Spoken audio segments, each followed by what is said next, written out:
Hello everyone, I'm Grandmaster Kevin Go from Singapore, and today we have a very special series of events.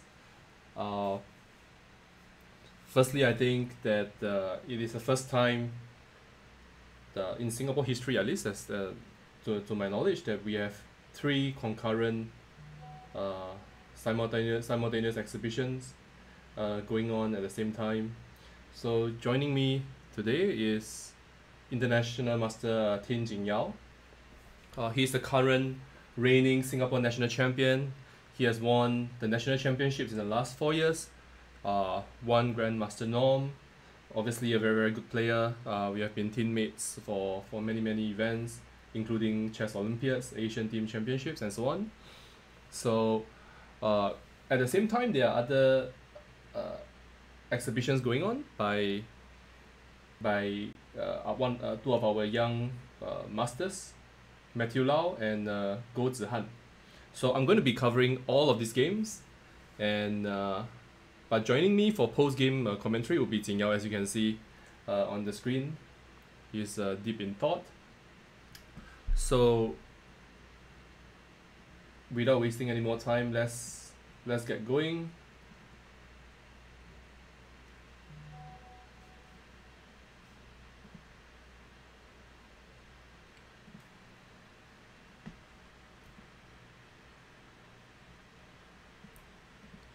So let me just do some editing.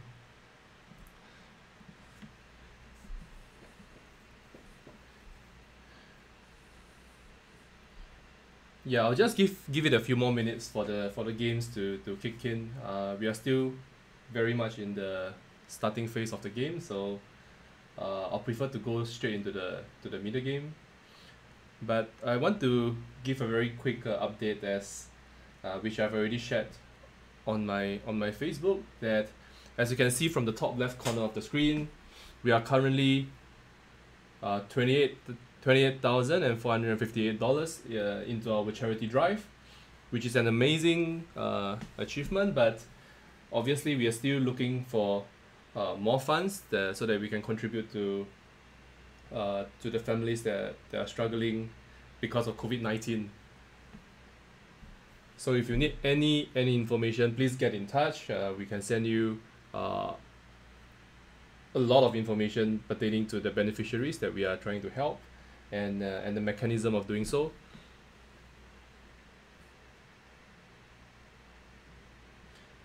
So once again, I see the chat going crazy.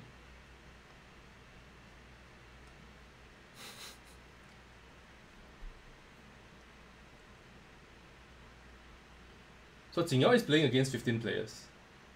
And based on what I'm seeing on all the boards, he's not doing something that many of the other players have been doing. He's going full mainstream theory based on his understanding. So every single game seems to be in line with his usual opening repertoire. So this is a good sign, because it just means that he's not taking any of his opponents lightly.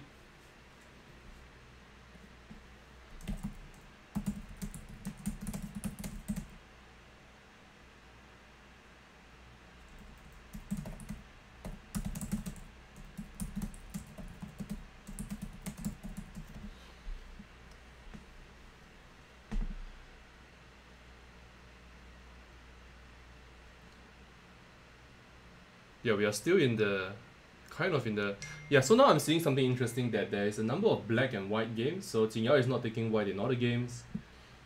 I think that he has randomized the colors, and the last time I did that was I did something similar in the simultaneous exhibition for a chess club from the Philippines, and in that exhibition, out of 15 games, I had 1 white and 14 blacks, so that was kind of crazy.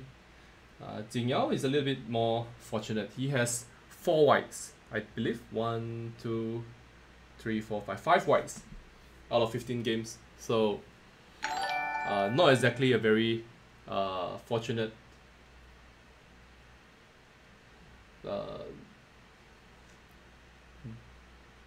draw of colors, I've got to say. Yeah, I see a lot of e4, e5 and mainstream d4 stuff, which can which bounds the to be which can only be a very good thing, because it just means that he's going to be sharing a lot of his own knowledge on these openings. So a very, very quick overview of what's going to happen in the next 2 weeks. Tomorrow we are going to have a very special guest. Grandmaster Andre Cavon will be giving a simultaneous exhibition of his own from Singapore time 5 p.m. to about 8 p.m. There will be 16 boards simultaneous. And on the 3rd of May, we are going to have a very special international cross-border match with Kazakhstan, which is a traditional Asian powerhouse. We have a lot of history with Kazakhstan. I think the last time I played with them was in Baku at the 2016 Olympiad, and we managed to beat them 2.5, 1.5, despite us being outrated on every single board. But we have lost many matches to them as well in the past. So I think in 2012 we were heavily beaten by them at the Asian Team Championships, 3-1. So this will be a very interesting match, and it's supported by the Kazakhstan Chess Federation as well as the embassy, the ambassador of Kazakhstan in Singapore. So there will be a lot more details coming up. We have more or less secured 95% of the players. There will be close training sessions to be organized with these players. And a big shout out to a very generous donor, Mr. Zhang Changjie, who has agreed to donate $1,000 for every single match win. So if a Singaporean player wins his match against the Kazakhstan player, he will donate $1,000 to the cause. And in the event of a draw, he donates $250 to the cause. So extremely generous gesture of Changjie, and I hope that all our players will prepare hard and fight for these incentives.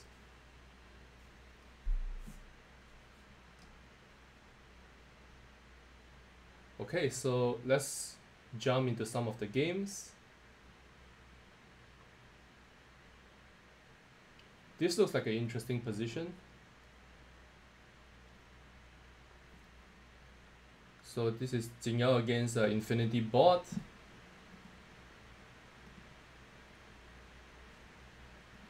E4, E5. E5 has been Jingyao's staple opening for as long as I can remember. I think he used to play the Sicilian and when he was a kid, but E4, E5 has been his main opening for a very, very long time. So we are looking at the four knights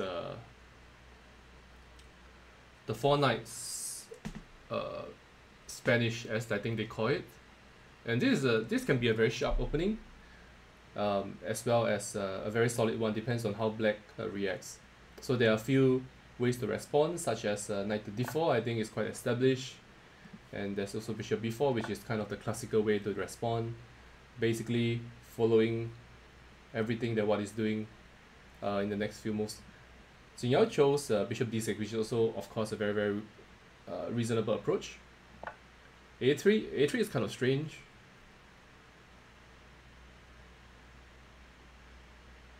I'm trying to understand the point behind this move. because black is not threatening anything on the b4 square, and there's no immediate need for this. So a move like d3 even, or perhaps even h3, because I think I sort of understand what he's trying, because he wants to make sure that his bishop is not trapped. So for instance, if now he goes d3, he might be forced to change the light square bishop after a6. Let's say bishop c4 and b5, bishop b3, knight to a5, and he loses the light square bishop. So maybe that's the point of a3. But a move that I am not entirely familiar with. Castles, d3. Yeah, so I think this proves the point that white is delaying castling on the king side because he has evil intentions, as can be seen a few moves later after a6, bishop c4, rook a, and g4. This is extremely interesting and a good game to follow. So obviously he wants to go g4 to g5, maybe rook to g1, some kind of attack. Yeah, already this is not something that demands accurate and precise play. I'm not saying that black is in trouble. He has not done anything wrong, so he cannot be in trouble at this point. But this puts pressure on black, that's for sure. So if knight takes g4, rook to g1, I guess. Knight to f6, and then there are some ideas like knight h4 maybe to f5, or bishop to g5, queen to d2 followed by long castle, or bishop to h6 followed by knight to g5. All of this stuff look very, very dangerous. In fact, I can see that after bishop h6, for example g6, knight to g5, attacking f7, black goes rook to e7 and queen to f3, and I don't even see how black is supposed to defend against this.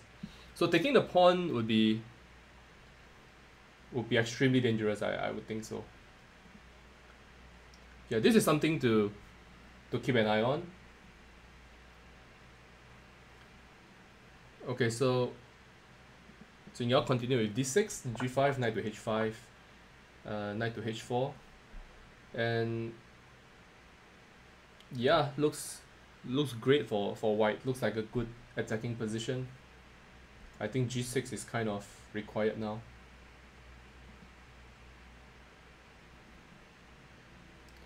Let's take a look at the other games.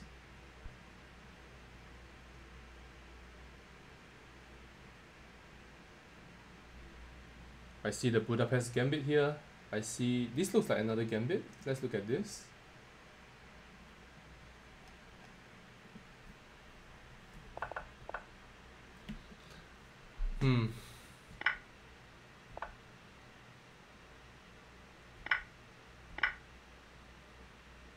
Yeah, this I believe is a very old Gambit that the theory has kind of neutralized over the years.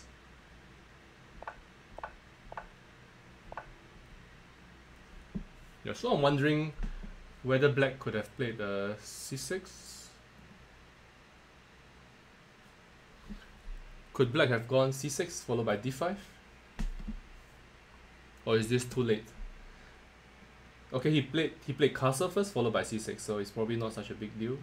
Castle, c6, d5, and yep, bishop d3. Yeah, it's clear that white has compensation with that, but once again, black has not done anything wrong, and this is a perfectly normal setup that black has gotten. I suppose white is threatening to go queen to h4. Yeah, I think this is an excellent choice for a Simul, to be honest. Because you don't want the master to be having an easy time making straightforward moves. And you want to put him under concrete pressure. And when he burns time, to make sure that this attack is diffused, it helps the other players who will get more time in return. So I think this approach is very, very aggressive, and I kind of like it. It's kind of it's a very good idea to go for the initiative as directly as you can. Yeah, I don't know. Feel like I feel like this is not easy for black at all. How do you deal with queen h4?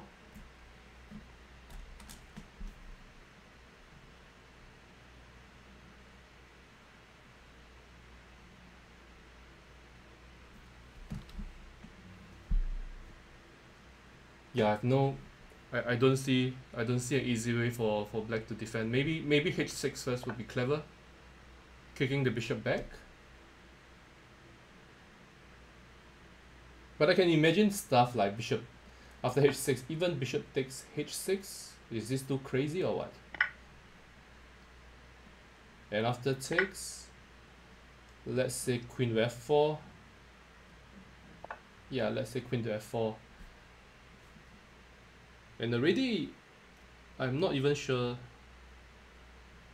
because I'm threatening queen h6 and let's say if I defend with king to g7, queen g3, king h8, queen, let's say queen h4.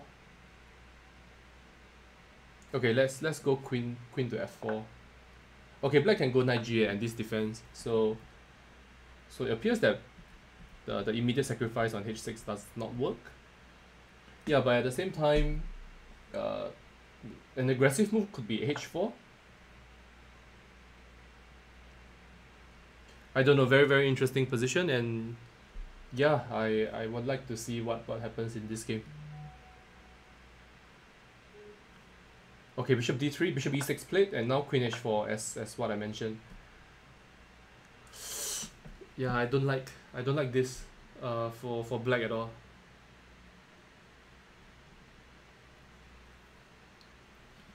Wow.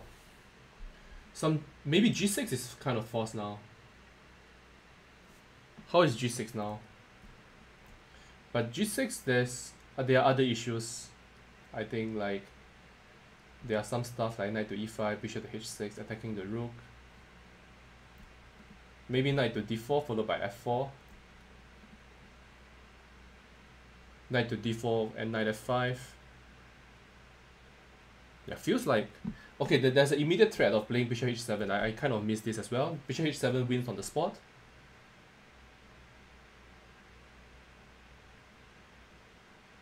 Yeah, feels like g6 is forced.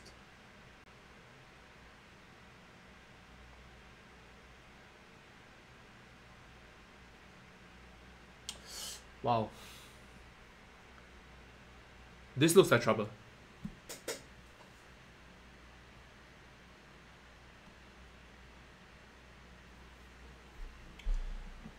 Okay, let's keep an eye on this one and check out the rest.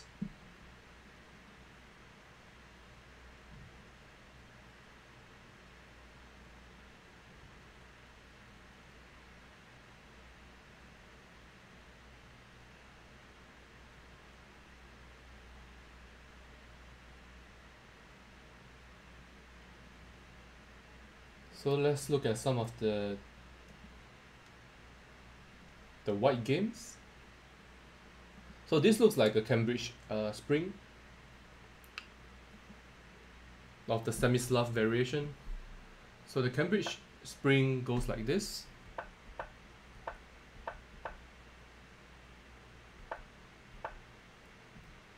So there are a number of move orders to get to that position. Firstly, I think that this particular move order gives white the possibility of playing c takes d5, e takes d5, followed by bishop g5. And it's not so... I don't think this allows the Cambridge springs anymore. For example, after c6, e3, yeah, knight b d7, I go bishop d3, and the knight develops to e2, so I go bishop d3 and knight to knight to e2, and you don't get the usual Cambridge springs position. So the usual move order is that they go they go c6, I think, knight f3, knight f6, knight c3, e6, and now bishop g5, and you go knight b d7, and now white has committed the knight to f3, and which is why after e3 black goes queen a5, to reach the proper Cambridge Springs position. So the queen on a5. This move signifies the opening. And I believe Grandmaster Sam Shankland, a very strong player, recommended this in his Chessable course recently. Yeah, knight to d2. Yeah, there's a very important opening trick that everyone should know. For example, after bishop d3, which looks like a very, very natural move, black could go knight to e4. And now if bishop takes e4, d takes e4, and this bishop is hanging because the queen slopes in horizontally, which can be very, very easy to miss. So instead, let's say white goes rook c1, black plays knight takes g5, knight takes g5, and now d takes c4, and there is a double attack once again. So this is a very important but kind of fundamental opening trick that you should be aware of if you are a d4 player, especially. Pretty sure that Jingyao knew this since he was 12 or something. Yeah, so instead white went knight to d2. I think that, yeah, I'm trying to recall the theory here as well. I think cd5 is kind of, yeah, I think cd5 is kind of one of the more critical lines. After knight takes d5, you go queen to d2, bishop to b4, and now rook to c1. And eventually you get to win the bishop pair. Black normally takes on c3 in this instance, and then white goes bishop d3 and try to expand the center with e3, e4. So this is a very, very tense battle. As it stands, I think theory considered this position to be a bit better for white, but certainly a very playable position. So knight d2 is another approach, and bishop e7 I'm not certain at all. Now this I'm not so sure. Maybe it is theory, so if somebody wants to educate me. Yeah, so once again there is a very serious blunder that was waiting to happen. So bishop d3, a very, very natural move, would have lost to immediately to d takes c4. Once again, this motif is very, very thematic in the Cambridge Springs. So yep, so that's a very brief overview of this opening. Still a lot of chess to be played.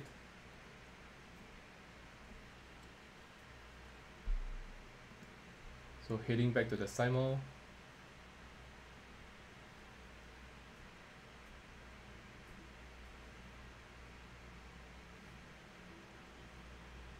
Somebody is saying that he's playing well.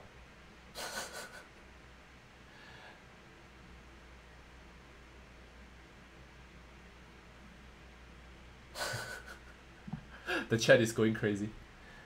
Okay, so let's take a look at another game. So let's check this one out against Minions Rock. Yeah, I forgot to mention the names, the opponent's names just now. So I'm going to ask for a link to the player list, because once again I have trouble remembering all the users. Can someone send a list of chess handlers with actual names?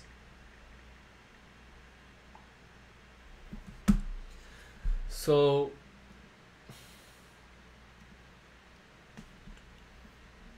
yeah, we are still at move 9 of this position.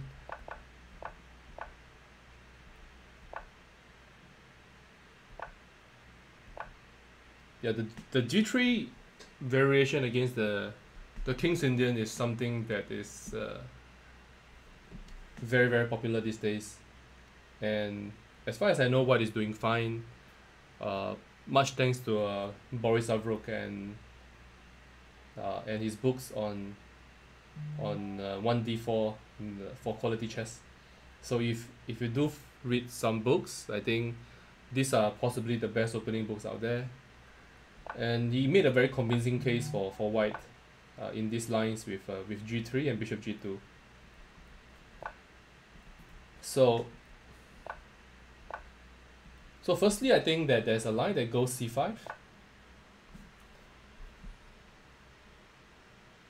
This sort of transposes to the Benoni after d5, and black goes d6, bishop g2, e6, and here white can go castle, and after e d5, c takes d5, and rook e8, we transpose to the main line of the fianchetto Benoni variation, which is very, very sharp. But I remember Jingyao had a really exciting game against a Greek grandmaster at the Baku Olympiad, where both players were going back and forth at it. So you should check out the game, do a search, and check that game out. So very, very, very exciting game that was. There was also an interesting possibility after e6 that white could think that maybe black has misplayed the move order. I can take on e6, bishop takes e6, and now knight to g5, which optically looks very, very promising. But after bishop takes c4, bishop takes g2, knight b d7, bishop takes a8, queen a8. Now this rook is being hit. White goes castle, and now d5. Black has a superb compensation for the exchange, and this position has already arose in many games. I think, for example, I think Mamedov had a few games. The Armenian players as well. Many sensational wins for black, resulting from this position. So this is something that I would never recommend as white. So there's a slight detour as to what you can expect from this position. I mean, so instead black goes d6, going into King's Indian territory, and after bishop g2, there are many positions that can be played. For instance, knight to c6. The Pano variation is very, very popular at the top level, with the slightly quirky idea of going rook to b8, a7 a6, followed by b7 b5. So trying to take the initiative on the queen side instead. Yeah, theory continues. Castles, rook to b8, pawn to b3, a6, d5, knight to a5, and I think Avruk recommended bishop g5, which is a very, very challenging move indeed. So there's a lot of theory to be learned, but overall the lines are very, very interesting and lead to complex play. Instead, after bishop g2 and c6, black's main idea is to go queen to a5, followed by queen to h5, maybe bishop to h3, a sort of kingside attack in the offering. White castles, queen a5, h3, a very sensible move, because now queen h5 can be met by g3 to g4 and stopping the attack instantly, and any piece sacrifice on g4 should not work. So for example, after queen h5, g4, bishop takes g4, hg, knight g4, there's just no attack because there's a knight on f3 covering everything, and I can reinforce the king side with a move like bishop f4. So instead, black continue with knight b d7. I think the move a6 is also interesting, going for b7 b5. But generally, I think white is doing quite well here in these positions, as far as I know. e4, knight b6. This is a very interesting approach, and a very typical motif as well. It kind of looks it looks strange to put a knight on b6 and limit the options for black's queen.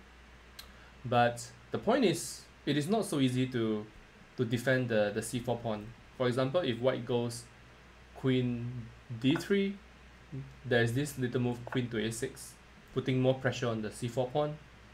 And now if white goes b3, d5 comes into consideration. So my opening understanding of this particular line is kind of limited, But I trust Jingyao to know his stuff, and I'm sure that he has a solution in place.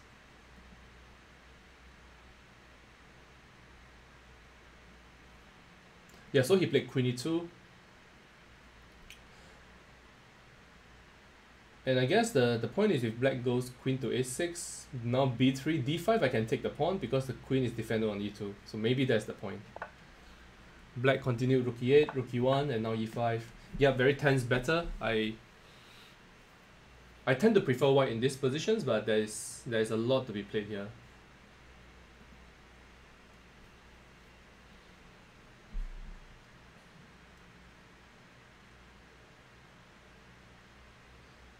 So the participants of the Simul has 15 minutes plus 10 seconds increment per move, which is actually a very, very short time control if you think about it. But still there is very very good chances to try to I think this game with Jaden, if I'm not wrong, this is Jaden Chua, I think, who will be playing in the match against Kazakhstan. He has sacrificed on e6. Wow.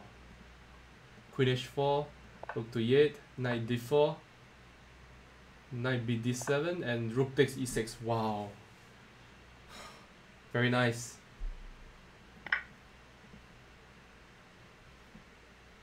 Because there is something to be said about the safer approach with knight takes e6, but I think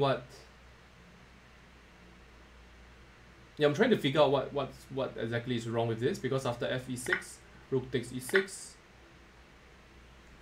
this looks great for white.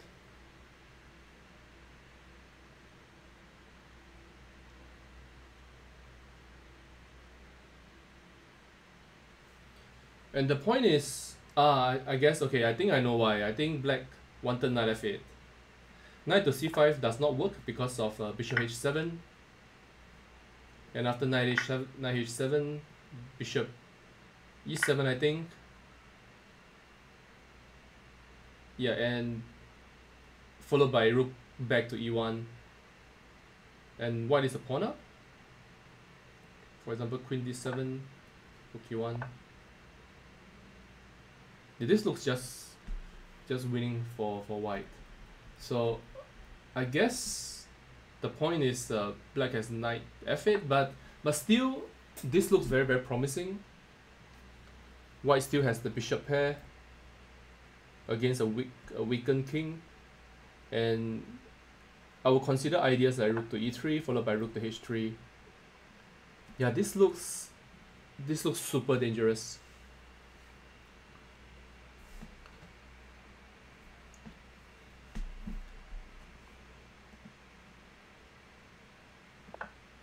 Yeah, wow. 96. I'll be interested to know what the Jingyao had in mind.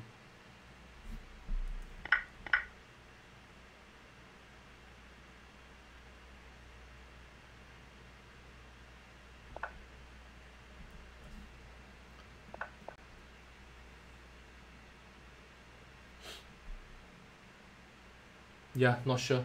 Really not sure. Even h6, like h6 you can just take. I'm sure this is close to winning. Knight to g4, knight to e4, I go queen g4. This is pin. Yep. So instead Jaden sacrificed on e6. With the rook, f e6, knight to e6. And now the queen has to come to probably a5, I guess. And maybe he's intending something like knight takes g7. Okay, let's try to find a win here, because I'm sure white has saw something that attracted him. If bishop f6, knight takes f6, and it's all good. I don't really want to go bishop h7 now, because after knight takes h7, bishop takes e7. Firstly, I exchange the piece, and secondly, I'm not really contributing to the attack anymore. I needed the light square bishop to keep dangerous threats against the king. So certainly not something that white wants. And yeah, so this position,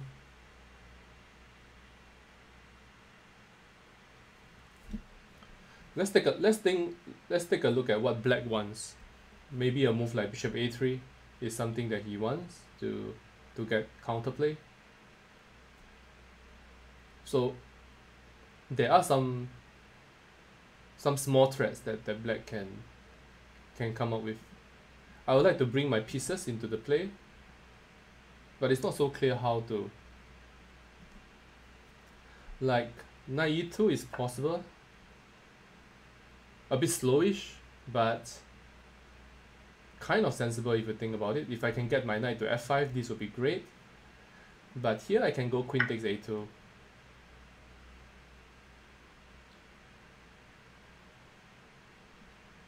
And if knight to d4, how is this position? Check, here, takes. Yeah, this looks way too risky. Yeah, I mean, you shouldn't need to go into this.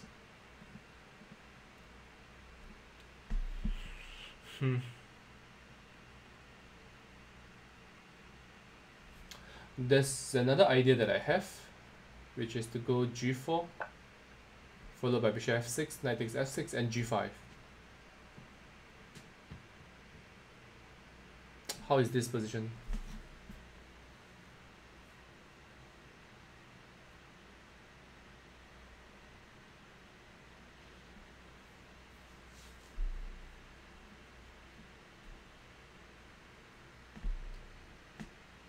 Against Bowens later. Yeah, sure. I'll check that out. Yeah, okay. I think, yeah, definitely something that one should keep an eye on now. Jingyao is busy with other boards, so I think this game is still in process. So this is the game with Bowens. Yeah, I don't know if it's considered cheating that you're watching the stream. I assume that you're playing now.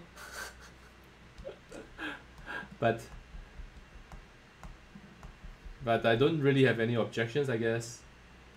Let's try to check out who.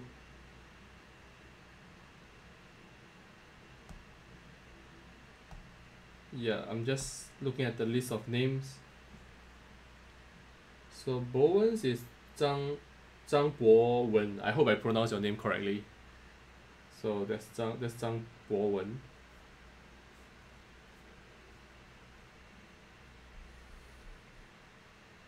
Yeah, I think this is a very quiet position where both sides are fine. It's just an equal position. Nothing much to be said about this. Going back to the opening, this feels a bit like the Italian.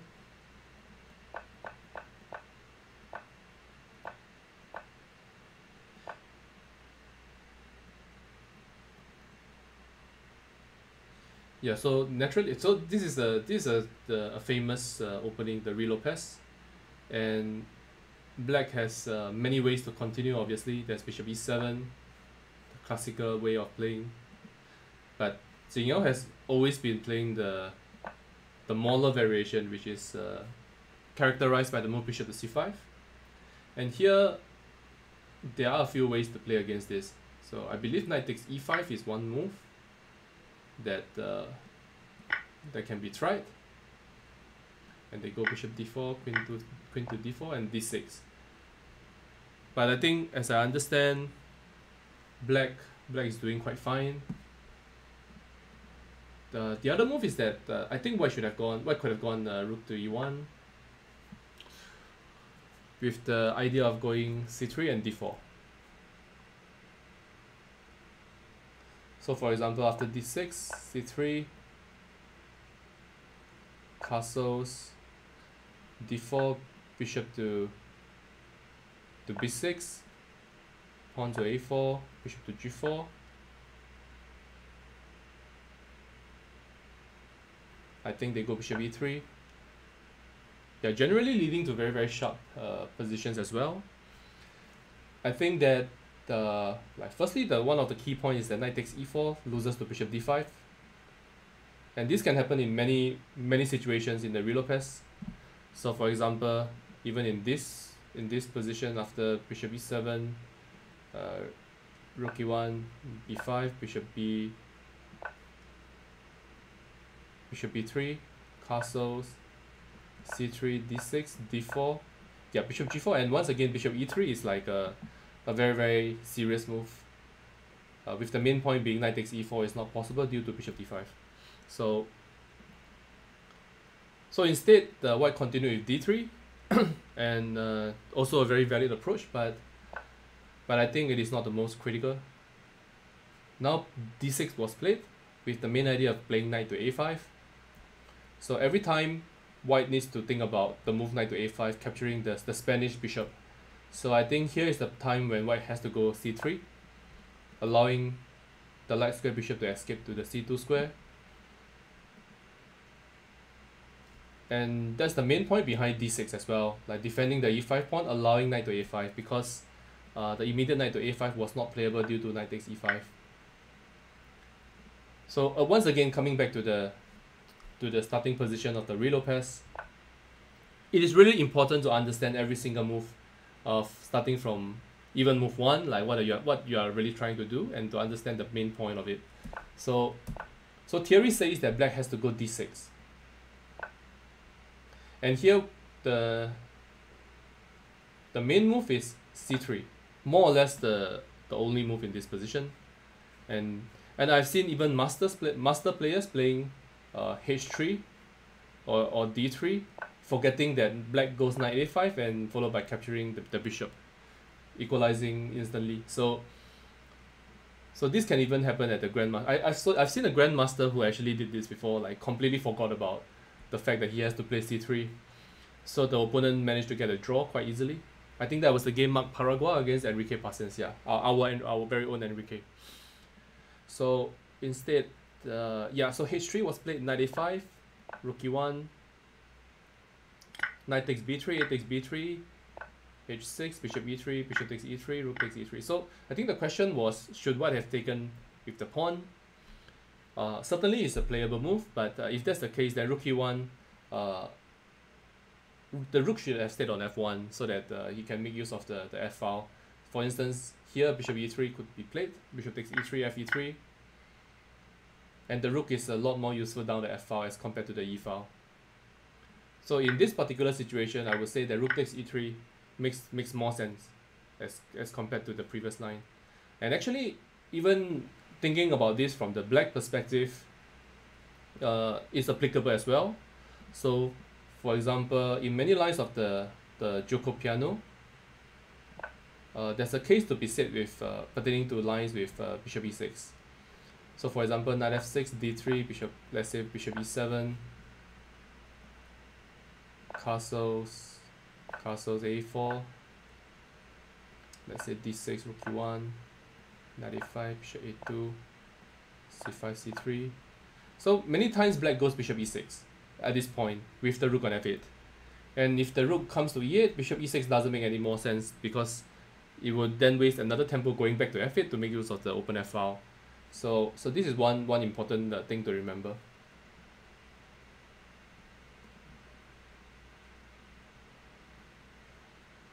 Yeah, this position is kind of equal-ish, but Jingyao thrives in these positions. Like, he will find ways to outplay his opponent normally. So let's go back.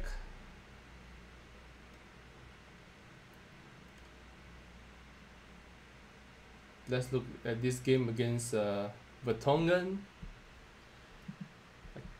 I cannot remember who Vertonghen is. Vertonghen is Tae Yixiang, yeah, who has generally been very active in participating in the Simuls and has done well overall. So looks like another sharp position.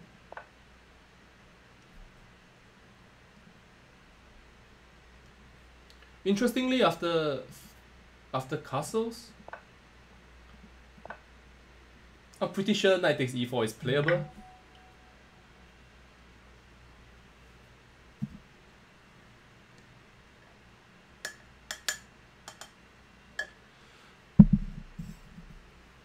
So it's interesting to know that Jingyao has played bishop c5 instead. Because here the two main moves after knight to knight f6, which is called the two knights defense. The main moves are knight to g5. Very, very sharp. And leads to complex play after d5, ed5, knight to a5, bishop b5 check, c6. And here white has many options such as queen to f3 and also bishop to d3. The two most trendy moves from this arising from this position. So Jingyao has loads of experience in this as well. And the other move is d3 to defend the e4 pawn before castling and leads to quieter positions. And yeah, kind of strange that if white could get away with castles, yeah, it'll be really strange because I honestly didn't know this. I'm pretty sure that black could take on e4 now. And if white does something funny, like let's say rook e1, I have d5.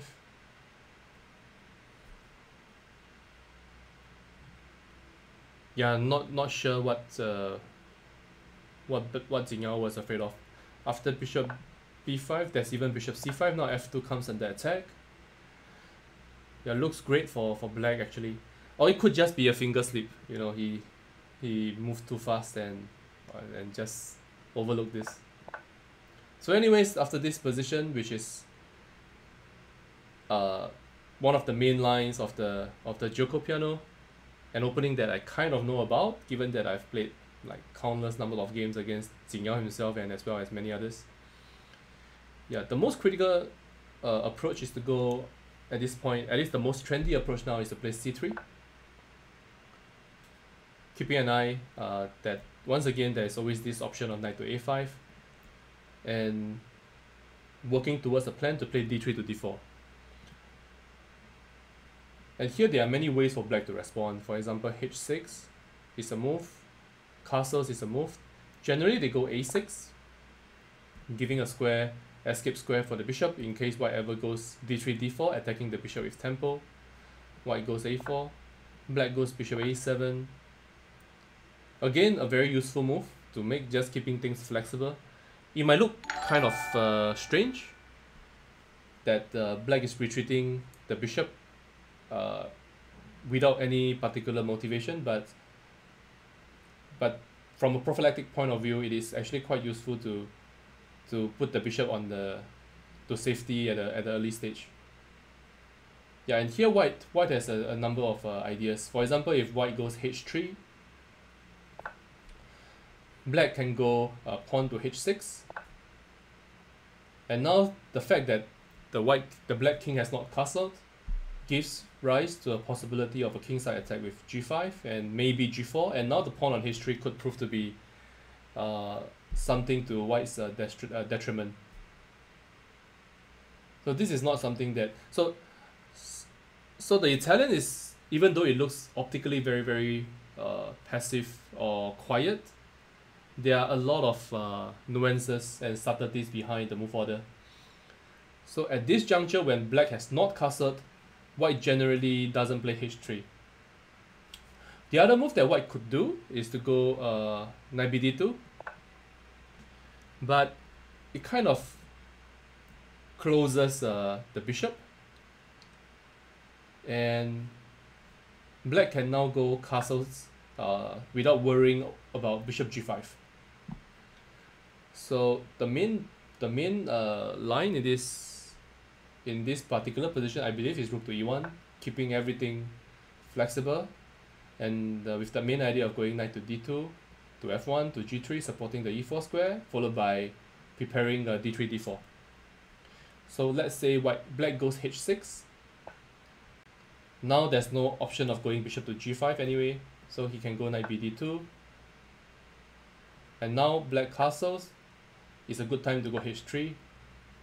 Now and then black can choose his plan of playing either knight to e7 to g6 or rook to e8, followed by bishop e6. So many complex plans. I would highly recommend that anybody who plays either 1e4 with white or with 1e5 with black to look at these lines in deeper detail with the most recent opening books. So instead, white goes knight to c3. Generally not the best square for the knight. The knight is better placed on d2, but it's of course a very, very possible move. And some GMs have played this. I think Kayakin has played this recently. Bishop g4, h3 here. Yeah, now g4 is a move that I don't know. I don't know if this could even be played, because what happens if black goes knight takes g4? How is this?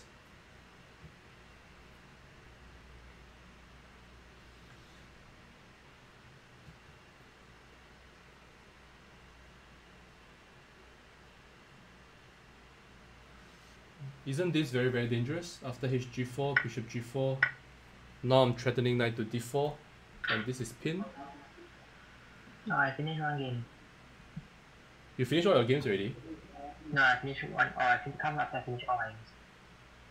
Sorry, Jingyao, I cannot hear. I cannot quite hear you. I come after I finish all my games. Yep. Oh, okay. Yeah, that's Jingyao making a surprise appearance. So, yeah, knight to d4, followed by queen to f6. So white can go bishop e3, I guess, stopping bishop knight to d4. Pretty much the only move. Queen f6. I don't know, man. This looks. I mean, objectively, white might be able to defend this, but I wouldn't think that it is a particularly enjoyable affair.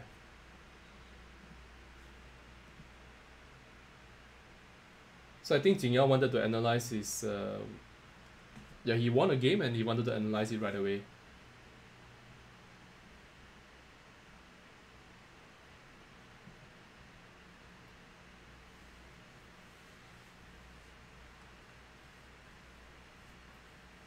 Okay, I want to take a quick look at the other exhibitions.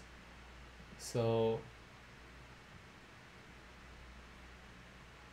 let's take a look. At how Zihan is doing. Zihan's username on Lichess is Pikachu Pro.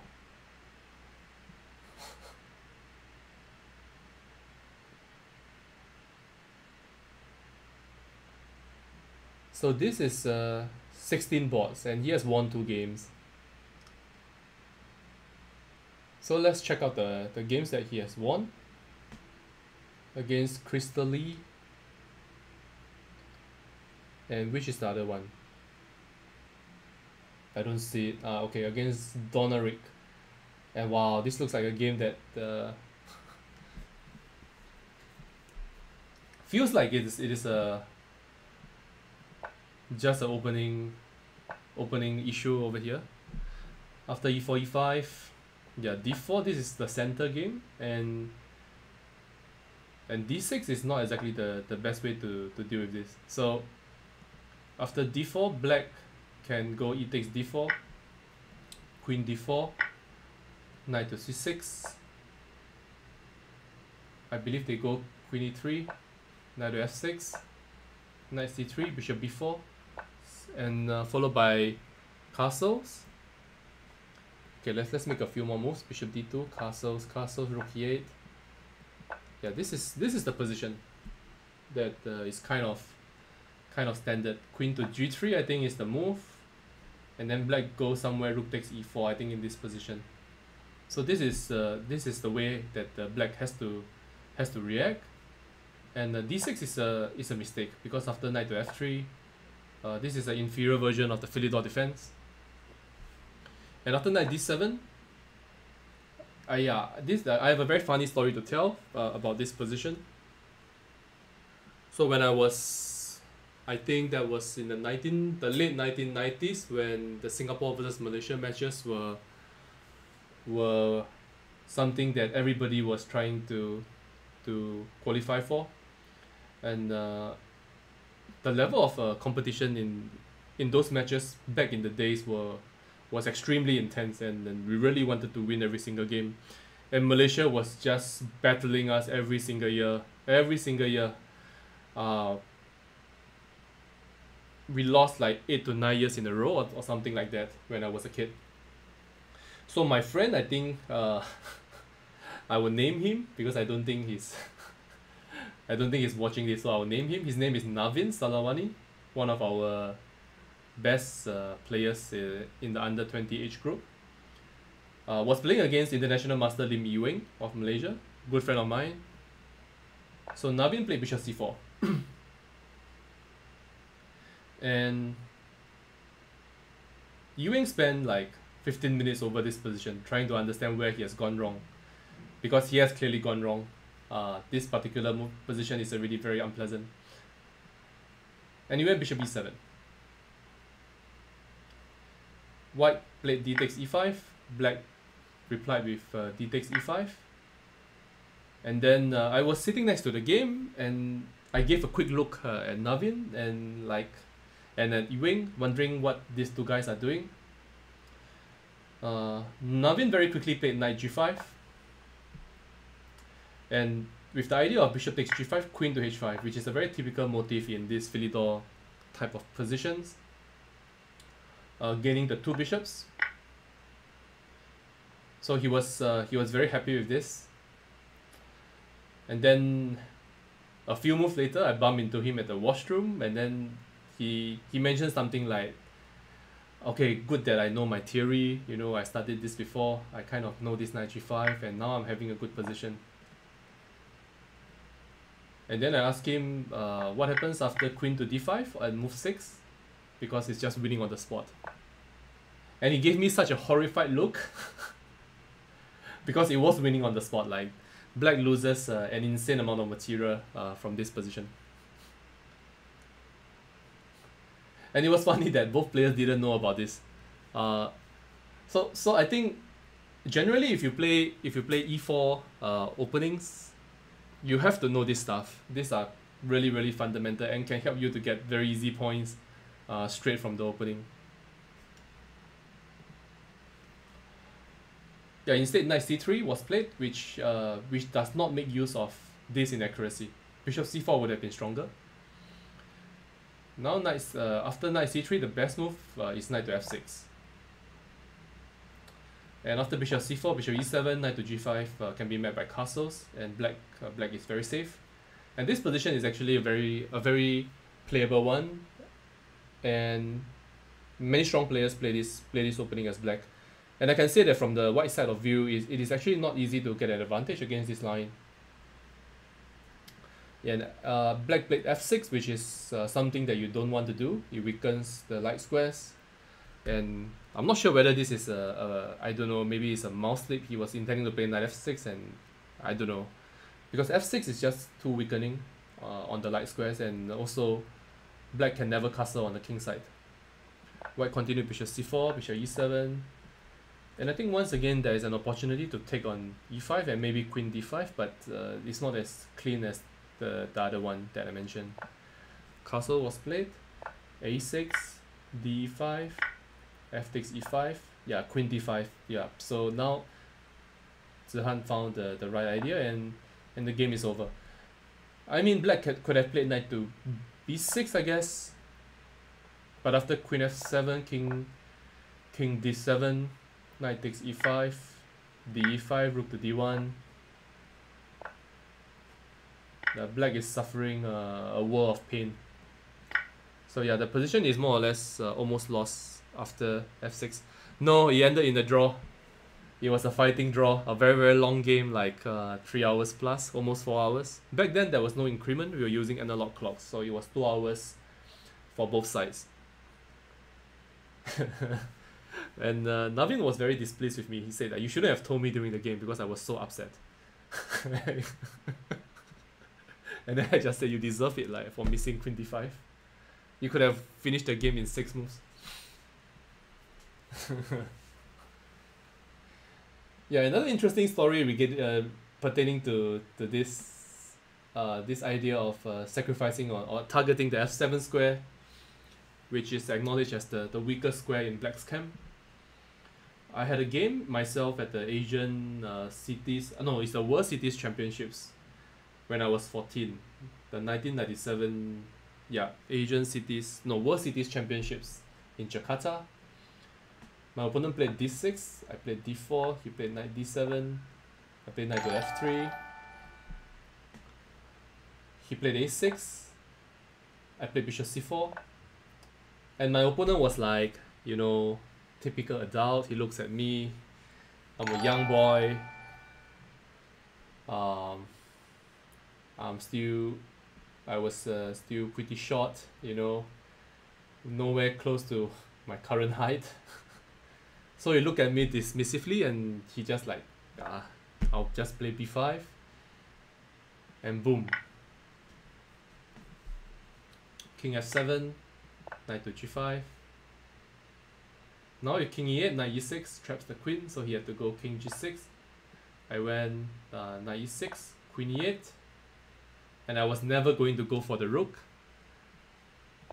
Queen to g4, king f7, queen f5, knight gf6, knight g5, king g8, queen e6, and mate, and he resigned. So I mated the guy in 11 moves, and this was even announced in the bulletin that this 14-year-old boy managed to checkmate his opponent in 11 moves.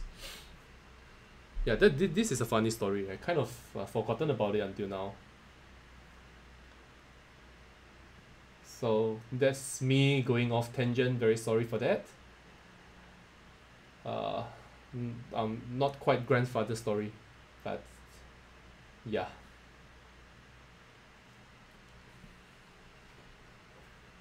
So this game is against Crystal Lee.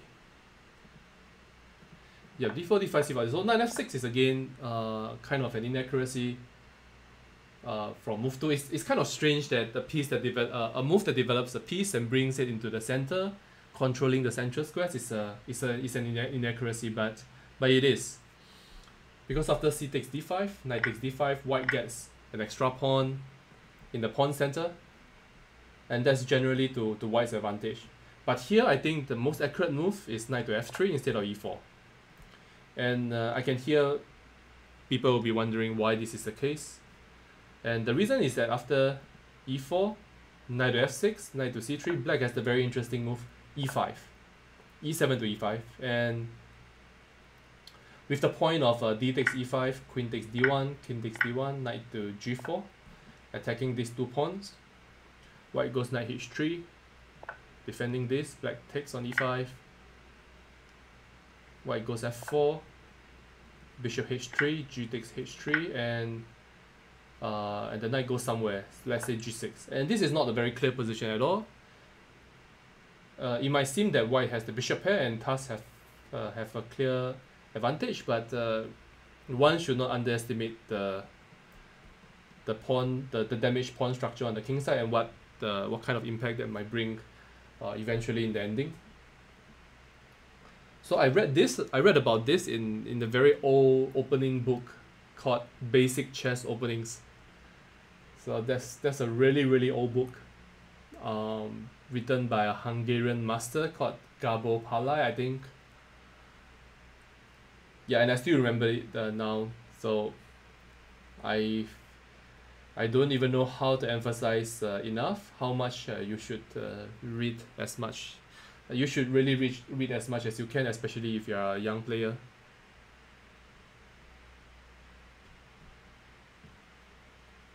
So a question was asked by Yujing as to whether I should calculate all the way to the end, and I would say that a lot of these decisions come from experience.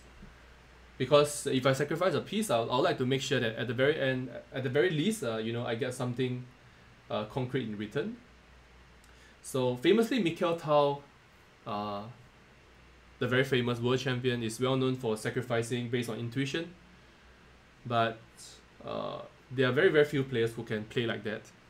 So to me, at the point, I didn't calculate all the way till mate, but I was quite certain that at the very least I could play knight takes c7 and take on a8, and I will get enough material in return. But generally, I would say for good practice, you should try to calculate as deeply as you can, because just explaining that, I cannot, based on intuition, this is good, is kind of lazy if you actually have the ability to calculate. So that's my 2 cents worth. I'm perfectly aware that others might disagree, but it's just my opinion, and then this is how I play. Very, very good question, actually. Many people have asked me about this before. So that's Zihan. Getting on to a very good start. 2 quick fire wins.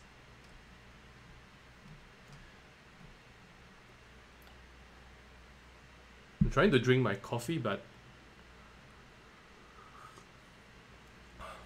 still boiling hot. Yeah, let's go back to the Simul. So big shout out to Matthew Lau for his very amusing initiative of choose the first move. He's doing his own stream, so I will not be covering his games. And if you want to know where to follow that, maybe somebody can paste the link in the chat if it's possible. So let's head back. Let's head back to Jingyao.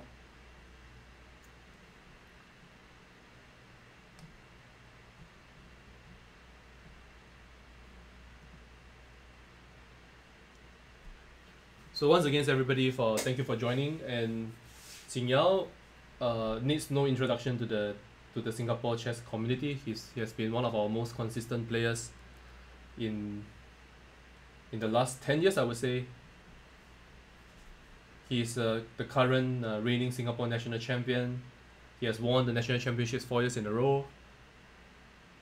Won GM Norm, gold medalists in the national age group, under 20 category. So definitely a very, very strong player. I think the strongest player who has participated in our event so far. So let's take a look at some other games. I think Casey Cole, I think that's... Let's take a quick look at who Casey Cole... Very, very familiar, but that's Bernie. Bernie is in trouble. Yeah, this looks like checkmate in a few moves. And she has a rook for... Yeah, she only has a rook for 3 pieces, so not doing great from a material point of view as well. So let's take a look at what went wrong. Okay, she played the Scotch. And this is a line that Jingyao has very, very good experience in. I think I've seen some of his games in this position. And yeah, Queen e6 is, I believe, Vladimir Kramnik's move.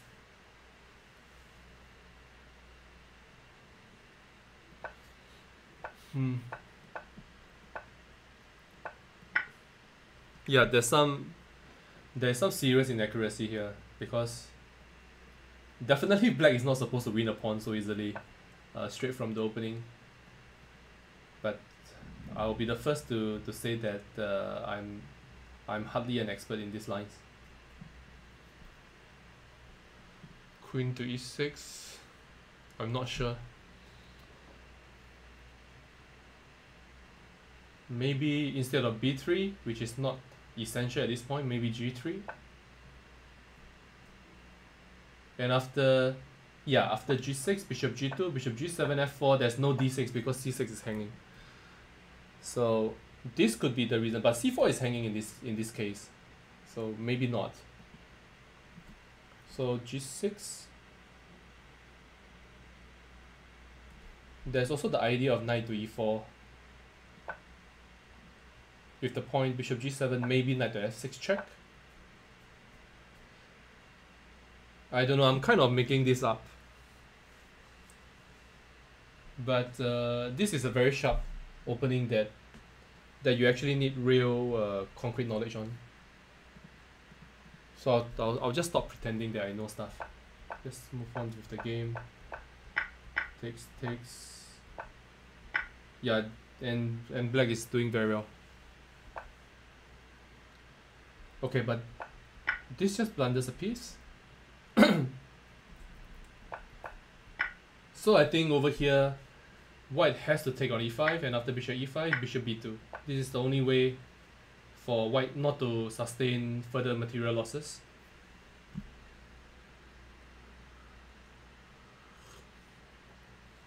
Although I have to say black's position is still very very fine, like rook to b8 with the idea of knight c4. This is pinned, the b2 bishop is hanging. And if rook to b1, bishop f5. And something like, yeah, knight to e4 takes, and again knight takes c4 works. White has decent play for the pawns because of this horrible pawn structure, but it's hard to imagine that black is not better here. And he probably is substantially better. But instead after bishop f4, queen c3, the game is over more or less. Being a piece down is not something you want against. It's hard to play against Jingyao with equal material. Yeah, then rook takes e3 was another oversight, I think. But it's hard to find suggestions. Yep, I think Bernie can can resign with a clear conscience here. Yep, game is over. So Jingyao goes 2-0. Excellent. Excellent stuff. Let's take a look at some other games. Which other game is interesting?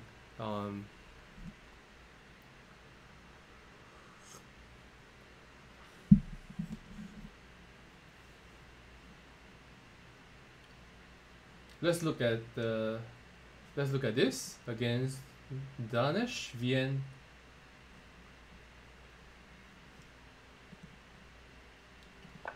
D4, knight f6. King's Indian, now a main line. Yeah, so I think something has gone wrong in the opening, because in these positions, black is supposed to take on d4. Pretty sure that. Yeah. So in the King's Indian, in this position, the main line goes e5, castles, and here either knight bd7 or knight c6. Knight bd7 would transpose eventually to the game, and after knight c6, white goes d5, knight to e7, and then there is an array of options for white to choose. The most critical being b4, starting queenside operations, and there's also knight to e1 with the idea of going knight to d3, keeping an eye on the c5 square, and also supporting the event. Yeah, in turn is supporting the c4 to c5 push. Also keeping an eye on the f4 square. So many options for white to play this position, and generally black goes at some moment and in some order knight to e8, and followed by f7 f5 and a kingside attack. So normally after knight bd7, the approach is entirely different. Black takes on d4, followed by rook to e8, attacking the e4 pawn. So yeah, for example, in this position, I believe e takes d4, knight takes d4, they go rook e8. Yeah, and let's say f3. And there are some lines that go like c6 with the idea knight c5, and some d5 ideas. Also black comes with knight h5, targeting the dark squares. So this is kind of normal piece play for in this particular setup with knight bd7. So in that respect, after rook e8, and with Jingyao's accurate reply d5, which is a good move, it kind of the whole setup kind of loses its point. I suppose black can play knight to c5, but the rook again on e8 is kind of misplaced. It really wants to be on f8 so that he can participate with in the action after f7 f5.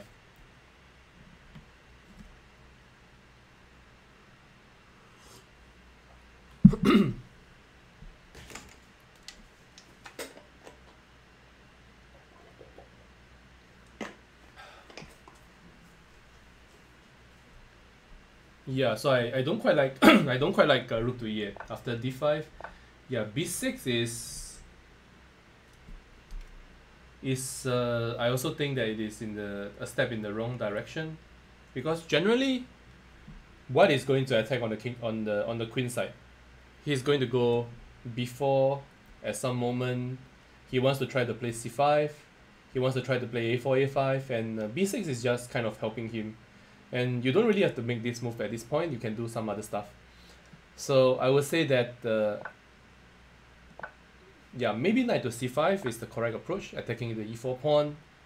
And if white goes something like bishop f1, you go a5, stopping b4. And white's better, but there's still a lot of fight left in this position.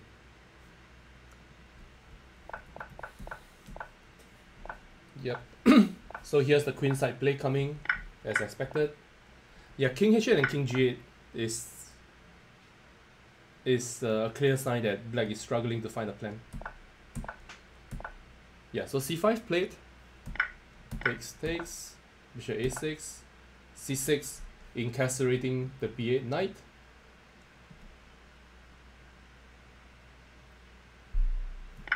Bishop e2, queen to e2, knight to h5. Yeah, this position is positionally lost. Just no counterplay for black. Yeah, now he wins a piece. Yeah, and the game is essentially over. So I think this is another instructive story about understanding typical plans that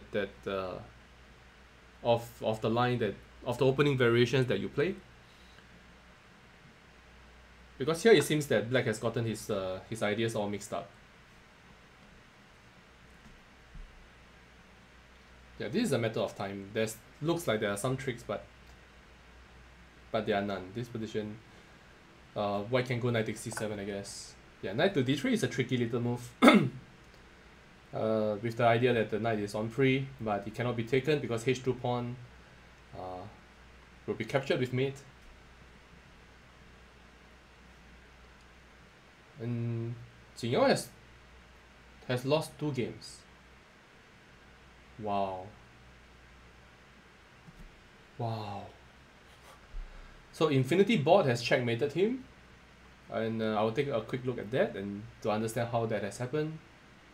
It just goes to show that even very strong players do suffer a lot in Simuls, and you know, these are very, very tough games for the players.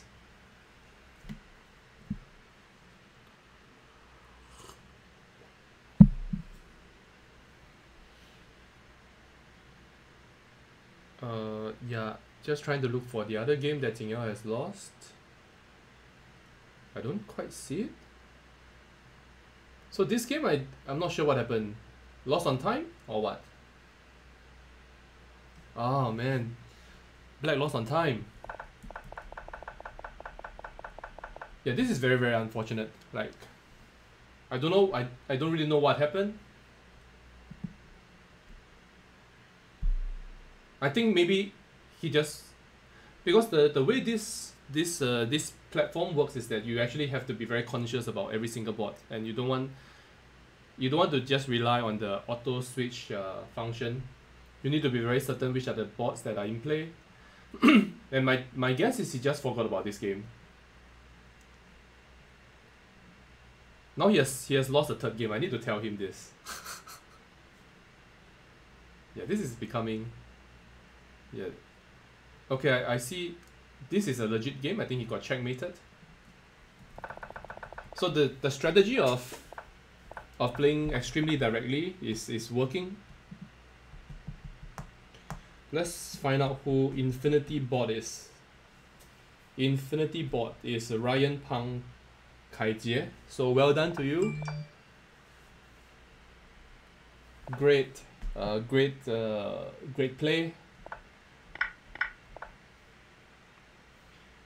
Yeah, and g6 crashes through. At some point, I'm guessing.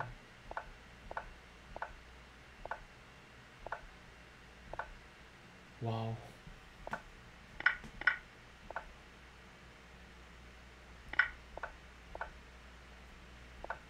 Wow, rook g5. This brilliant, I mean, it's just brilliant play. Just brilliant play by white, and yeah, and the game is over. Yeah, this is very, very powerful play by Ryan. Well done.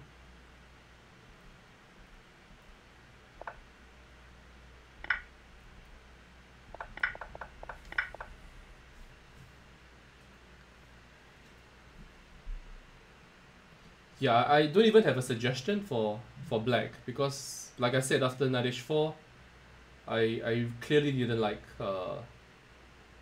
black's position. Maybe g6 has to be played, but it doesn't feel like it is the black king is anywhere close to a safe haven. Yeah, but still very, very nicely executed attack.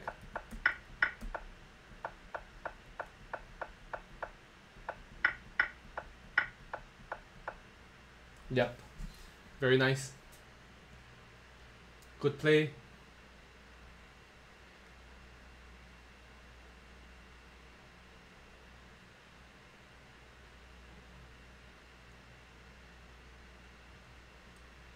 Yeah, Jingyao has lost another game, and I think that could be. I'm searching for it now. So Vertonghen.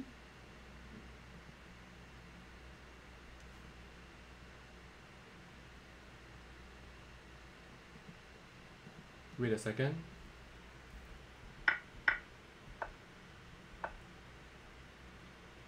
And white has won on time, but I think this should have been a draw because.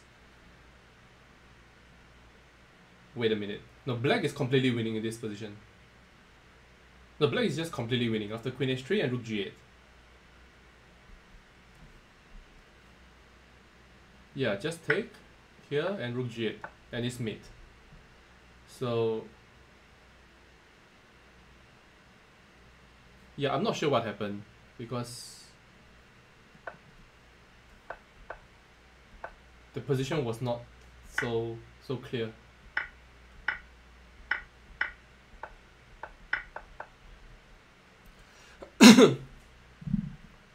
Yeah, I think that the knight takes g5 was certainly not correct. I think bishop g3 should have been played, but I don't particularly enjoy the prospects for this bishop. It's being currently locked up by the pawns, which is maybe why white wanted to sacrifice the piece, and maybe he thought that black was forced to take on g5, and then after bishop g5 the knight is pinned.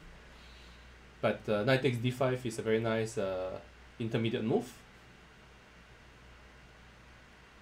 Yeah, and after this, yeah, white is just lost. Okay, let's hit back.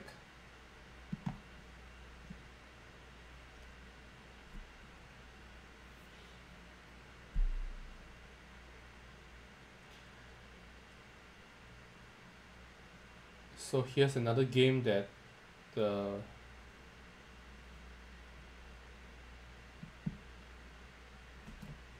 Dai Zuoyang. Yeah, Dai Zuoyang has won. So let's see what happened in this game. This is a Bogo Indian. Another one of Jingyao's specialty.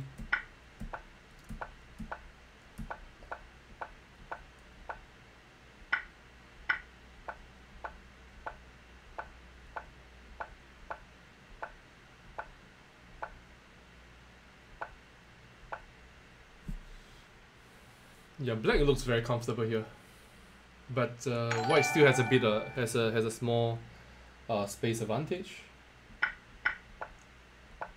And now a4 is the move. Yes. Now black's doing fine, so I'm not sure what happened.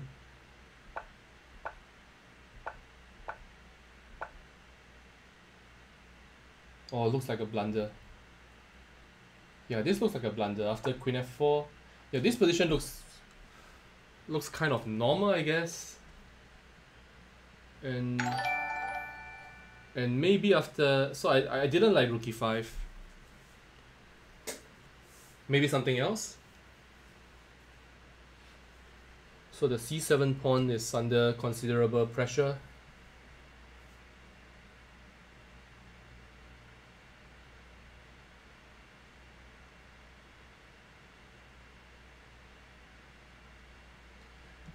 I don't know, maybe rook e7. So maybe this position is not so simple. It looks simple, but it's not, because of the annoying pressure on the c7 pawn. If the other knight gets to f5, it could also be tricky. So I would play rook to e7. I'm guessing. Rook to e7. Maybe follow it up with g6. Yeah, hard to say. After knight f e4, rook a d1, rook e5. Yeah, and now knight f3 is very, very strong. This rook has no good squares. And after rook h5, yeah, g4.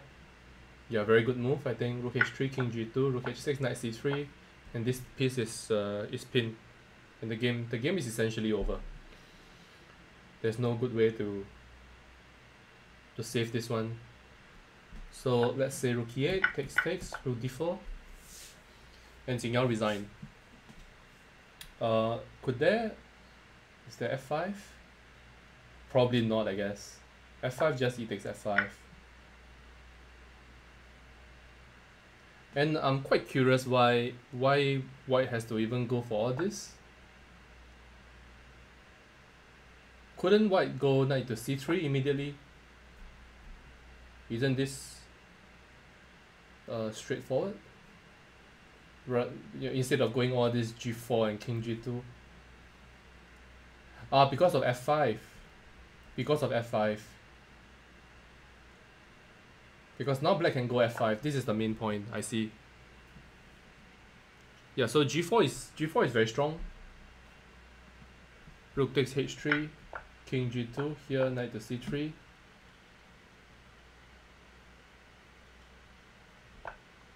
Rook to e8, knight e4, and now,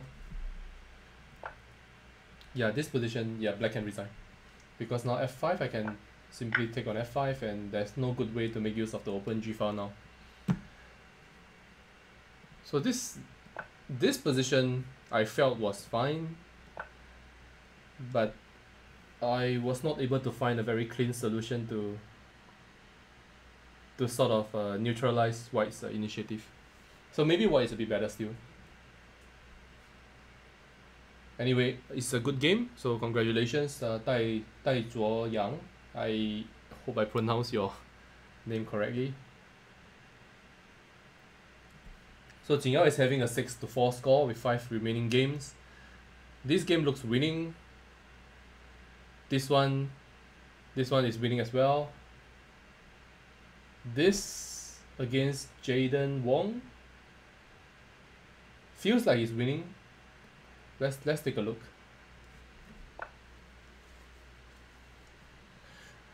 So Jaden has a pawn for the exchange.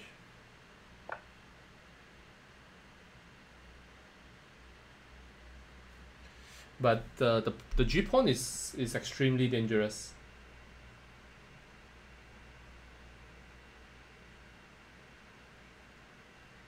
So with some threats of bishop h7 followed by knight f6.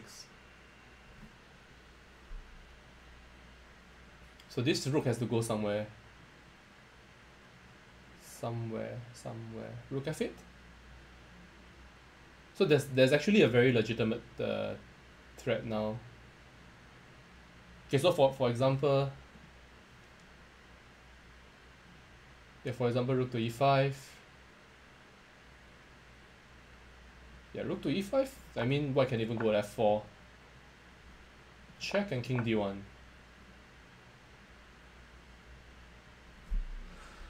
Not clear at all.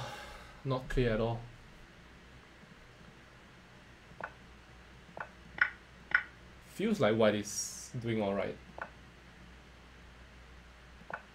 Yeah, knight h5 is a very good move. Jaden's in severe time trouble, but knight h5 is a good find. Threatening bishop h7 followed by knight to f6. So there is a possibility of giving back the exchange like this. But this forced to knight rook to g7, and then white will win this endgame. I will take the pawns, and the king will march in and then capture the remaining ones. Yeah, so it's interesting to see how Jingyao tries to hold this. He is also very, very short of time. Okay, the game is over. Rook e1. Oh man, this looks like a mouse slip. Yeah, rook e1 and then he resigned. Okay, this is extremely unfortunate. This looks like a... I think he was going for rook to e2, king to d1, and then something. I'm not sure what.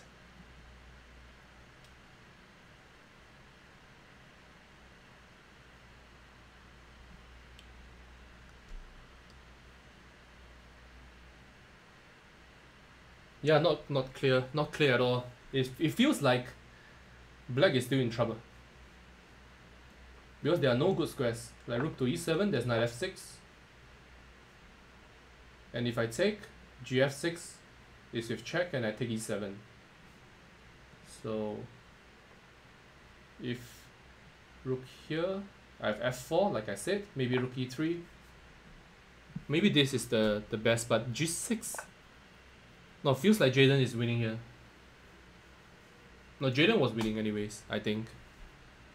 So fair play to him. Very, very well played.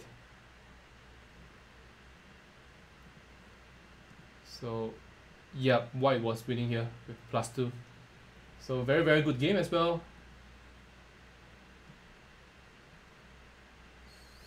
So that's Jingyao's 5th loss. Against very good play from Jaden.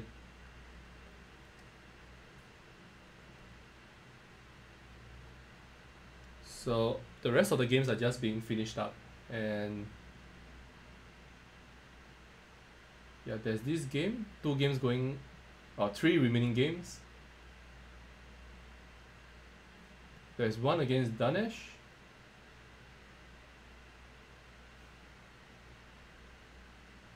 Danesh is offering draw, like when he's about to get checkmated or what? Okay, so this is over.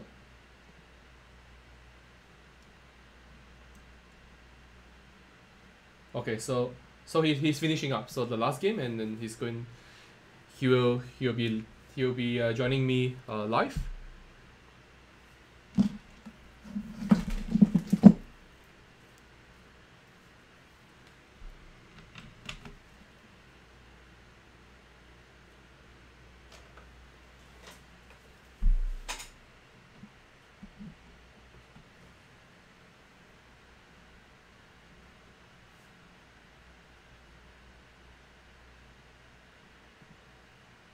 Hey, Jingyao, are you there?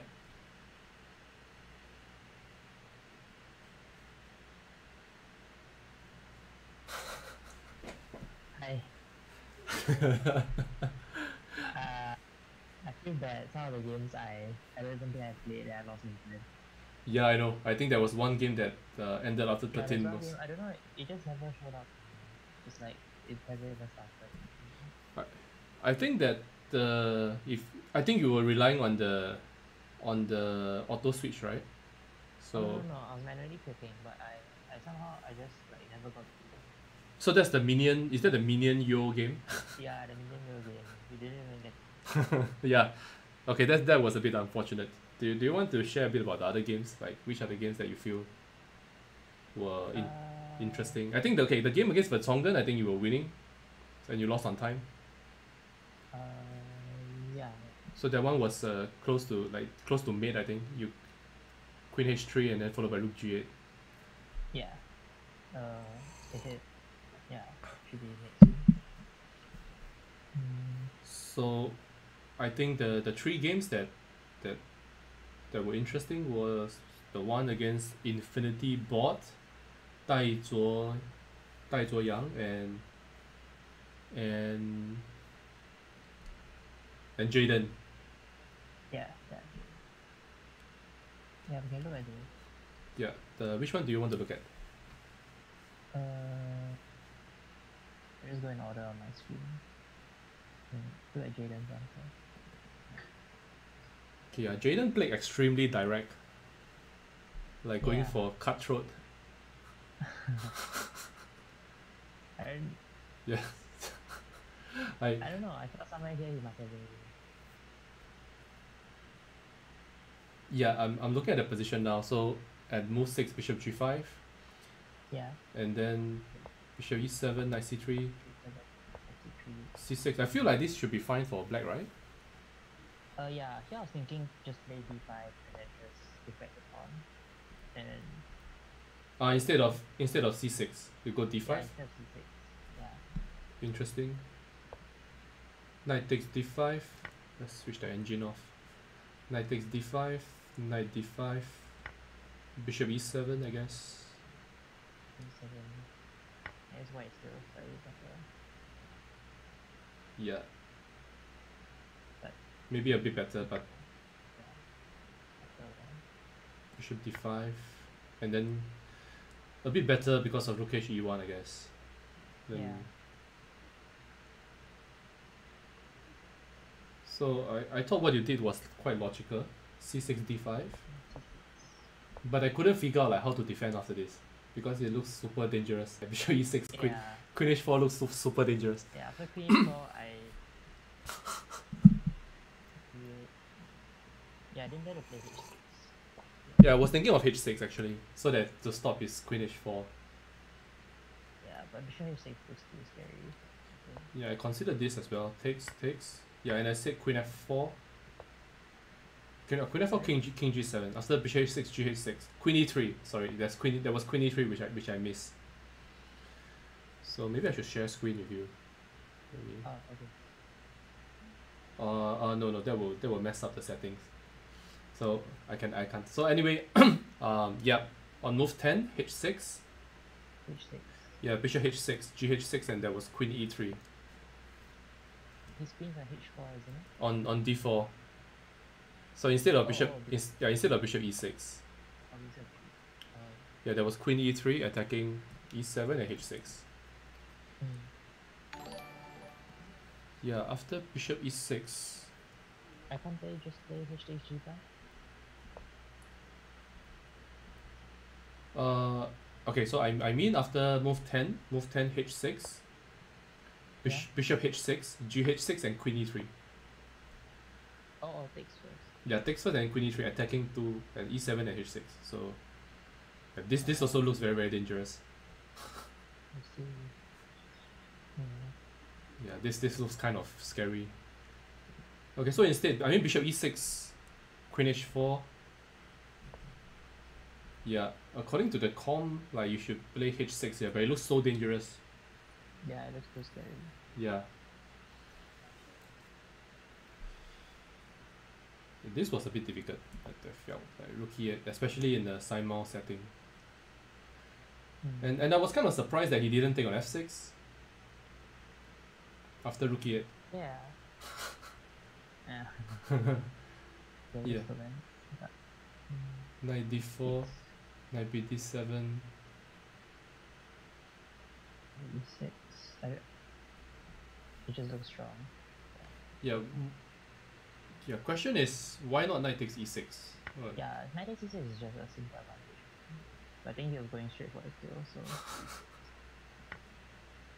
f e6, rook e6. yeah. I mean, I don't want to trust the stockfish on Lichess too much, but he's saying after h6 black's better. In his position. Yeah, after f e6, rook e6 and h6. So instead of rook takes e6, knight e6 first, fe, rook e6 and h6. But okay, never mind. And after rook e6, fe, knight e6, queen b6. Yeah. Yeah, bishop f5. Yeah, this is also quite scary, I think. Yeah, I had no time to analyze this position properly. Only other move I thought of was queen b4. Yeah, knight f8. Knight to F8. knight e2.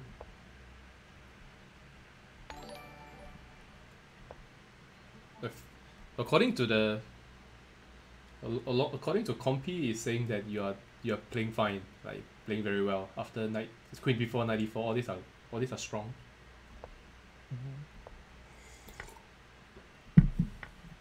Like you played all the best moves. Ah, okay. So instead of queen h6, there was knight e6, neutralizing everything. On move 22, there was knight e6. Oh, knight e6. Yeah. Oh yeah. Yeah. Here I thought I was fine already. Then I got a bit confused. Then his pawns are surprisingly strong. Yeah, I should have just. Yeah, knight e6 is strong. Yeah, keeping the pawn on the g file would Much be better. can hold up the kingside pawns.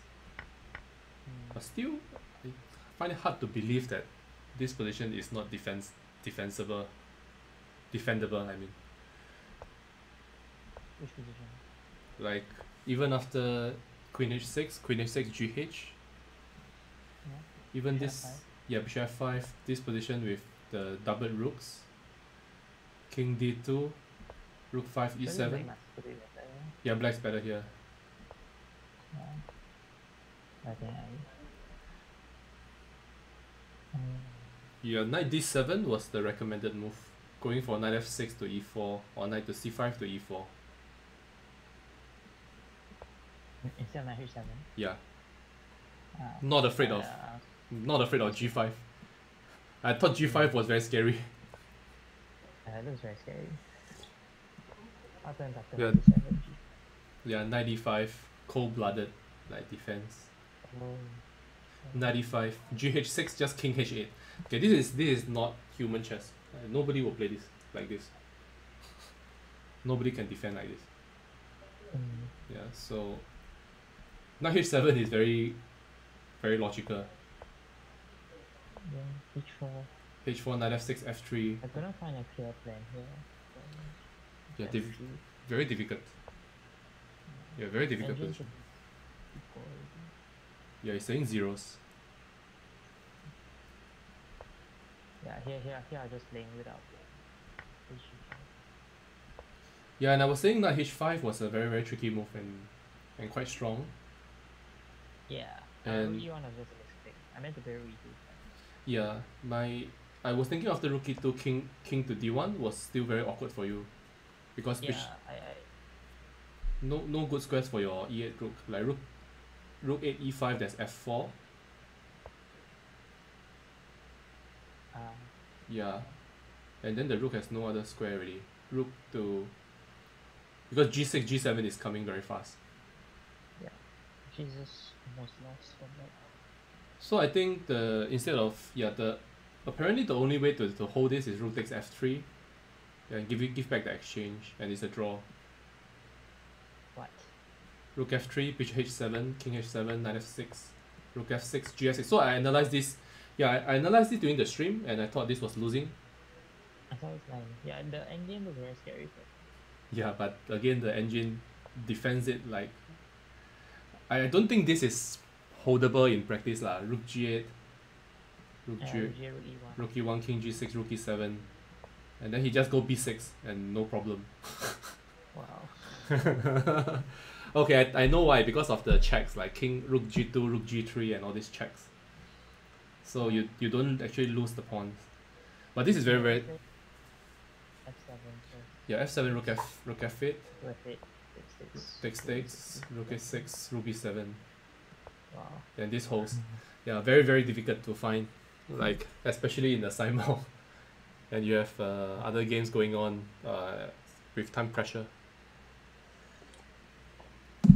No, still I think you found a lot of good moves despite the difficulties.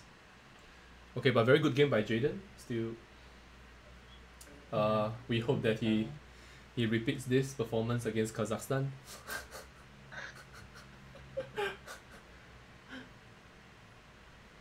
Okay, so the final score is out. Like the Jingyao has scored 10-5. One game he was winning and then he lost on time. The other game didn't surface on his board, so we will have to adjudicate that one. But he lost 3 games.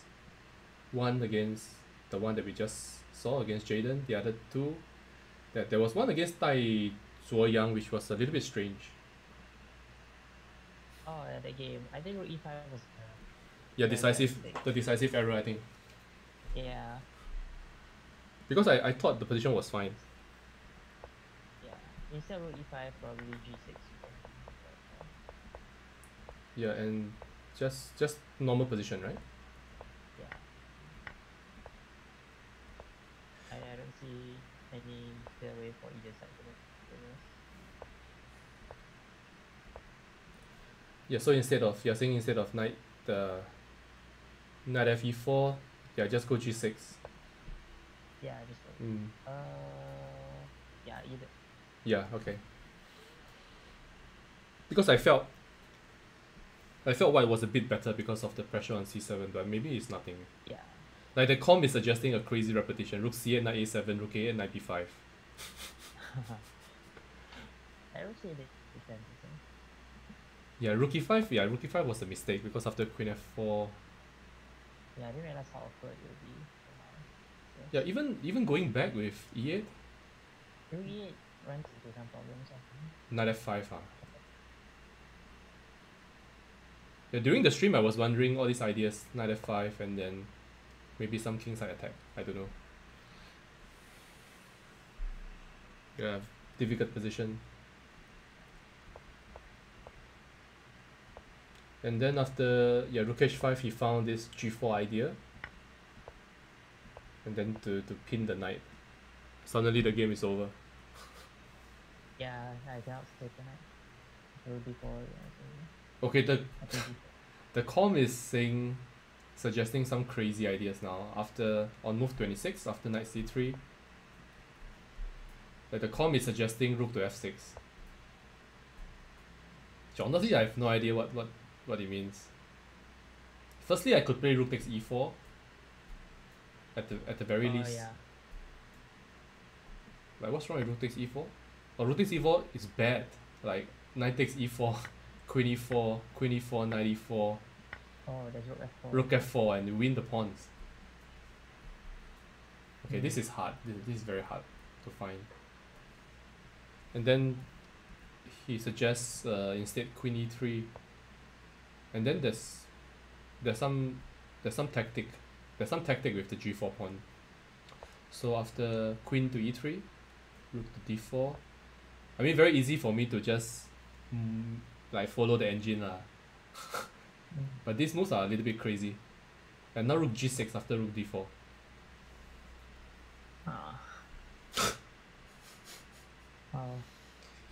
Very, very difficult to find, I think. Knight takes e4, rook takes g4, knight to g3, queen to e3. We are going very, very deep here, but I'm very interested to know what this means. Rook takes Am I e3. not without this? Yeah, but he's saying that you can get pawns. I get b2. You get b2, yeah. You get b2 and maybe c4. And if he goes b4 or b3, then maybe you can disturb the pawn. But knight to b2 can disturb c4. Like, okay lah, there's no way anybody can find this. This is yeah, rook f6 is very, very difficult and yeah, it's very easy for the engine to speed out this sort of moves. Okay, so this is a bit unfortunate. But credit to Zuoyang for finding this nice idea, g4, king g2, and then the pin. Very good. Yeah, then this crazy attacking game by Infinity Bot.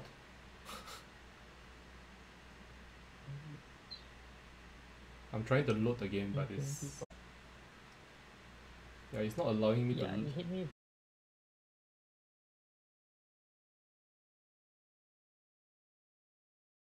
Disconnected. It says my connection is bad. Oh yeah, I can't hear. Any problems with the The what? The call? You can hear me, right? Yeah. Okay, so g4, bishop c5. Yeah, this is a crazy attack after knight h5. Knight h4. Yeah, here I thought g6. I thought g6. But I said something like, during the stream I said this doesn't look inspire a lot of confidence because f6 square is weakened. It doesn't look like there's any direct threat also.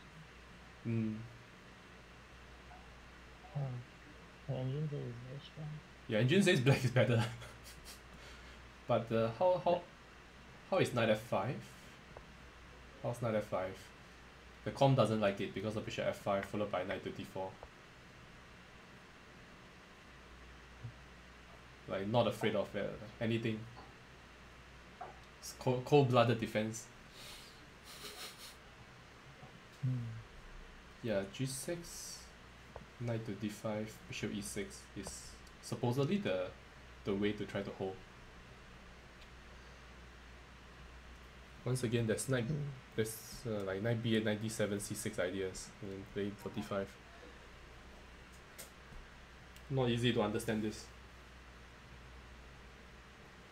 Yeah, I was saying that this was quite a good approach in the Simul because it puts you under direct pressure. So no like positional stuff, moving pieces up and down, and waiting to be outplayed. But I think I burned a decent amount of time on this game. yeah, trying to defend this is not easy at all. Yeah, here especially after queen h5, yeah, I thought this was very, very dangerous.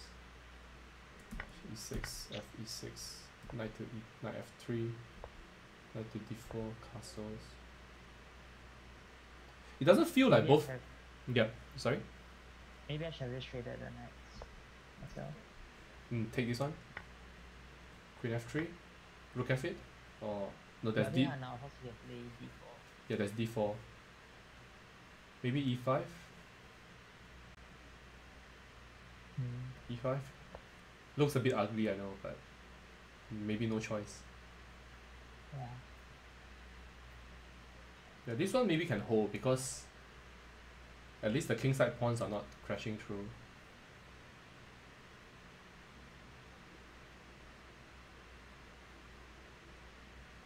Not sure.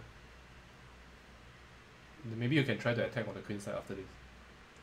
b5, a5, and so on.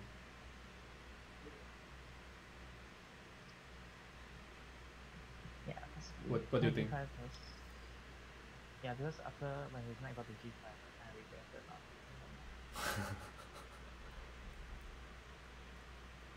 But then again, shouldn't be anything. As in, it should be defensible, yeah? Yeah, it should be defensible. But here I was just running out of time. None of f7 looks good though. Like, Yeah. looks irritating.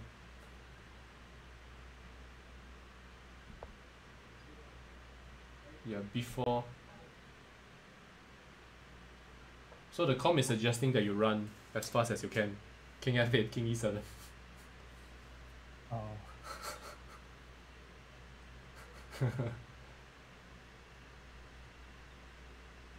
Yeah, makes sense. Yeah, the e5 and rook g5 idea was quite Yeah, was very strong. Yeah, I think after e5, it's possibly a bit lost. Could be. Yeah, b4 takes e5. Yeah, I think this attack becomes irresistible because of the knight e4 idea. Yeah, knight e4 is strong. Yeah. Yeah, after rook g5 is over. Yes. Not very, very, very well played attack, I think. Very scary.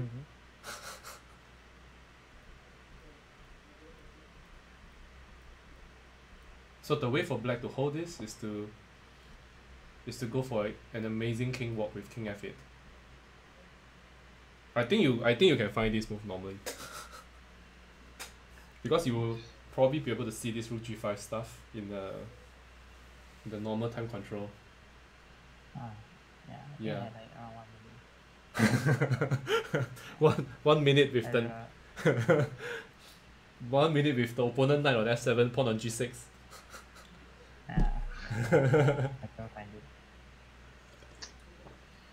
Yeah, but why play well? Yeah, white played very well. All credit to the Infinity bot. I forgot the name again. Let me find his name. So I have a list of names. Ryan Pang, yes. Ryan Pang. So congratulations to our winners. And maybe we can take a quick look at the other side now and see how Matthew Lau is doing. He and his Still choose. ongoing? I don't know. Probably it's over, but let's take a look. Like he and his choose the first move.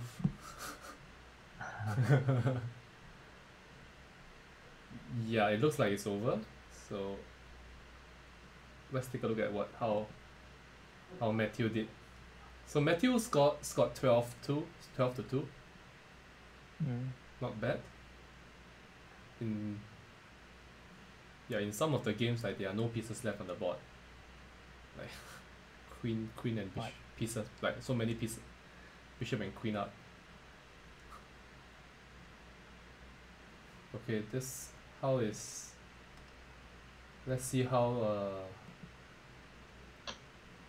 Zihan did. Pikachu Pro. Zihan scored 11 to 5.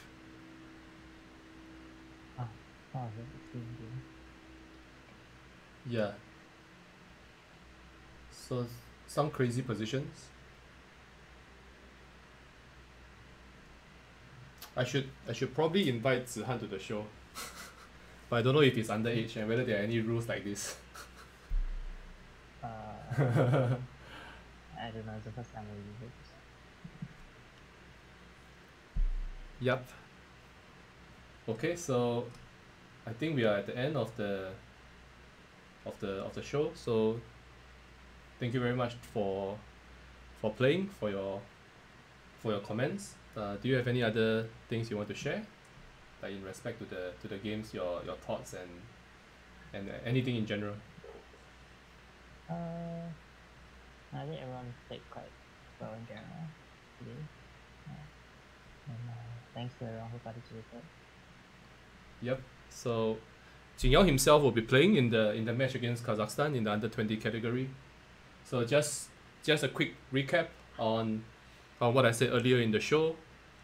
A very kind and generous donor, Mr. Chang Jie has offered a donation incentive to every single match win. So if a Singaporean beats his Kazakhstan counterpart by a score of 1.5 to 0.5 or 2 to 0, he will donate an additional $1,000 to the fund for every single match win. For every draw, he will donate $250 to the fund. So let's hope everybody prepares hard. I will try to get the player list as soon as possible. And maybe next week we will hold something like a close training session or training games or something like that to prepare for the match. So that's going to be held on the 3rd of May from 4 p.m. Singapore time to about 6 p.m. I will be posting the details on my Facebook as well as sharing it on the various WhatsApp group chats. Giving live commentary with me would be the Super Grandmaster and the top player of Kazakhstan, Rinat Jumabayev. His rating is 2654. To put something into context, my rating is 2501, so he's 150 points higher than me. So that just goes to show what kind of a player he is. Completely different league to what we are used to over here in Singapore. So that promises to be a very exciting event. As the latest I've heard is that they are going to be holding a qualifier to select players for this match. So this is organized by they are not taking it easy.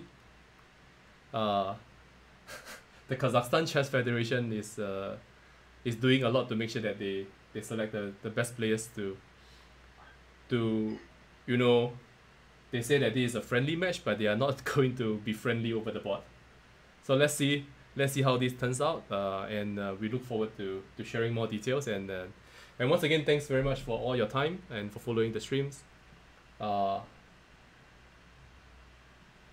yeah, watch out for more details. Tomorrow, at 5 p.m. Singapore time, Grandmaster Andre Cavon will be doing a Simul as well. It's going to be a 16-board simultaneous exhibition, and he will also be sharing his post-game analysis.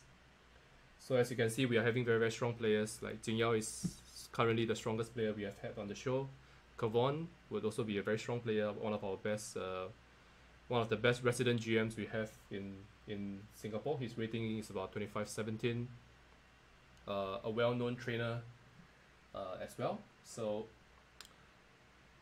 I'm looking forward to all these events, and once again, thanks to everyone who has donated and for your attention. So yes, we are at the end of the stream, so very sorry for those who have just joined. I'm just looking at the chat. I haven't been paying attention to the chat, so sorry for that. Yep. Okay. So we are at the end of it. Thanks everyone. Have a nice weekend, and cheers and see you. Bye everybody.